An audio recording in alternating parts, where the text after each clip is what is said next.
آپ دیکھ سکتے ہو کہ ایک کبڈی میچ ہو رہا ہے شب قدر میں. یہ بڑا ایک اچھا کھلاڑی بھی ہے, لیکن ہم رانا سرور صاحب سے کے پی کے کبڈی فیڈریشن کو یہ کہنا چاہتے ہیں کہ دیکھو اتنے لوگ کبڈی پنجاب میں نہیں, خیبر پختونخوا میں بھی لوگ لائک کرتے ہیں. آپ یہ کیمرے کی نظر سے دیکھ سکتے ہو, آپ یہ سارا لوگوں کو دیکھ سکتے ہو کیمرے میں تماشا. یہ گراؤنڈ اور یہ جو خیبر پختونخوا کا ابھی لیگ سے ابھی ہم سن رہے ہیں کہ خیبر پختونخوا میں پاکستان میں سپر لیگ کبڈی ہو رہی ہے.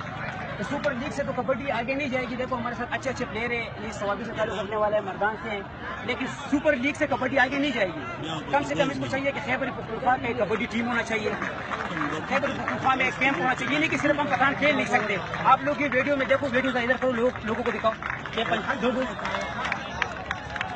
اتنے لوگ آئے دور دور سے, بنو سے لوگ آ رہے ہیں, چار سدے سے, مردان سے, پشاور سے. دیکھو لوگوں کو دیکھو. تو یہ اپنے لوگ ایسا ہم کے پی کے کبڈی فیڈریشن ارباب نصیر سر سے انہیں خوش ہے, یہ کوئی مسئلہ نہیں ہے. لیکن دیکھو پنجاب کا ایک کوچ ہونا چاہیے پراپر, جو ہمیں سپورٹ کرے. کیمپ ہونا چاہیے. جب نیشنل چیمپئن شپ کے لیے ہم آتے ہیں تو ہمارے لیے کوئی کیمپ نہیں لگتا, لیکن ہم خیبر پختونخوا ایسوسیشن سے یہ گزارش کرتے ہیں کہ کم سے کم خیبر پختونخوا کبڈی ٹیم کے لیے ایک پراپر کوچ ہونا چاہیے پنجاب سے. اور